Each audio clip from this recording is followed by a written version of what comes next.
Madamo nga sektor sang komunidad ang padayon nga nagapangatubang sang pagpanghangkat sa tunga sang pandemya. Subong na lang sa bahin sang edukasyon sa diin ng mga estudyante ang yara na lang sa ilatag sa kapanimalay para sa distance learning. Ang mga manunudlo ang padayon sa paghimakas sa paghatag sang dekalidad nga edukasyon sa mga kabataan.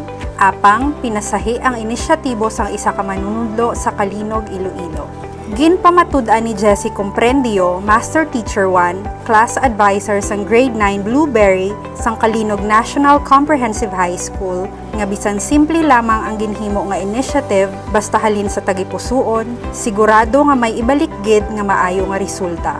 Trending karon si Sir Jessie, ang iya initiative, ang pagprint sang mga laragway sang iya 40 ka estudyante kag ibutang sa tagsa ka mga pulungkuan kaupod sang corresponding name. Ang ginikanan ang madulong do karon sang ilang modules diri sa school. So, pagsulod lang sang ginikanan dira sa door, makita na nila ang kundiin nga bangko ang ilang mga bata nga dira nabutang ang ilang mga modules. Last year, ang mode sang delivery sang modules sang CNCHS amo nga mismo ang teachers ang nagakadto sa catchment center or strategic area para didto na lamang kuhaon sang parents ang module sang ila kabataan. Luwasin na, isa man ini ka pamaagi ni Sir Jessie para mas madali nga ma-recognize ang learners. So para nga madali kag makilala ko ang mga kabataan nga akon estudyante nga bisan sa picture lang nanda makita ako ang anda nga itsura.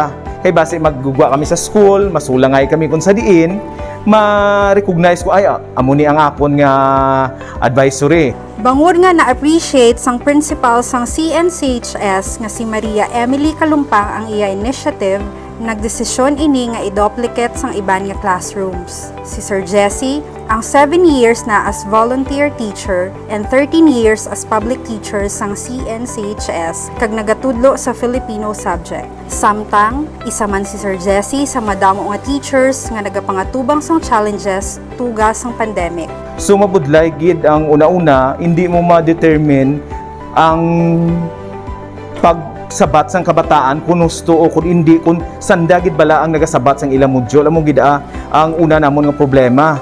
Gani, gina-follow up gid niya through text or call or group chat para ma-check kung bala learners gid ang nagasabat. Luwas sa pagulikid sa learners kung bala nagatuon sang maayo kung wala, isa man sa ginaulikdan ni Comprendio amo ang kaugalingon matapos nga nagabalik man siya sa school halos kada adlaw para mag-check sang module. Sure, hindi mo mamanaan kay ang iaton nga kontra hindi ta makita mo. So ang ginano halong gid lang. What's more, antis pa man si Sir Jessie naka-establish ang pangalan as public teacher, nagahimo na siya sang outreach program kaupod ang iya co-teachers. Nagamentor man siya sa mga altar servers kag members sang Parish Pastoral Council. So ako nagagiyaman sa mga kabataan nga kung paano sila mangin maayo nga tawo sa pila ka adlaw. Ako man ang naga-lead sa ila. Kung magabot man ang iya birthday, nagakadto siya kaupod sang co-teachers niya sa ETA community sa pila ka far-flung barangay sang Kalinog para mag-share sang blessings. Wala lamang diri nagadulog ang pagbulig ni Sir Jessie matapos nga nagaplano siya subong kaupod sang iya co-teachers sa Filipino sa CNCHS nga magpatindog sang payag sa kaaram ni Juan sa isa ka barangay sa Kalinog para maakomodar ang learners nga gusto magpamangkot angot sa ila lesson.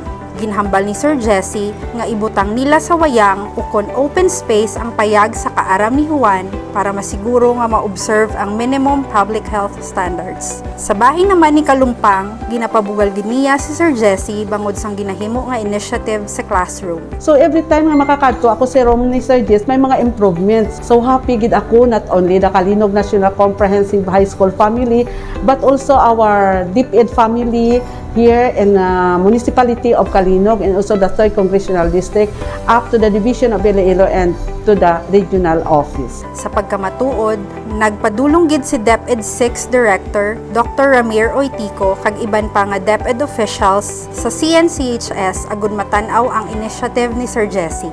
So sobrang kalipay ko kay dira ko na naisip nga hindi gali nga hampang-hampang lang diyang akon.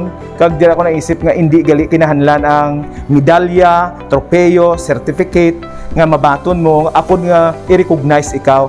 Biskan sa simple lang nga bagay nga imo nga ginaobra nga sa imo tagipusoon lang maapresyar kag isang mga tawo. Subo nga nagapangatubang ang tanan sang pandemic, ginhambal ni Sir Jesse nga hindi dapat pagpaminsaron sang iya fellow teachers ang problema. Ini himuon naton nga pamaagi ini nga pandemya nga pag-isip pagid sang mga bagay nga maayo para sa aton mga estudyante, para sa aton kaugalingon. Hindi kita magpa-stress sa mga balita nga madamo ang naapektuhan sining pandemya, kundi nga himuon naton ini nga instrumento agod nga makadulong kita sang maayo nga edukasyon sa kabataan. Sa learners, ginhambal ni Sir Jesse nga hindi paglahog-lahugon ang pagtuon bangod nga modular ang mode of learning. Hindi lang ang sa module naton no mahambal ka mo nga module lang, pero nga tuod-tuodo naton kay ini hindi lang para sa eskwelahan, hindi para sa akon kundi para sa ilang nga buwas damlag. Sa parents naman, ginhambal ni Sir Jesse nga hindi magkataka sa pagsuporta sa kabataan at ipanunggid sila kag tudloan.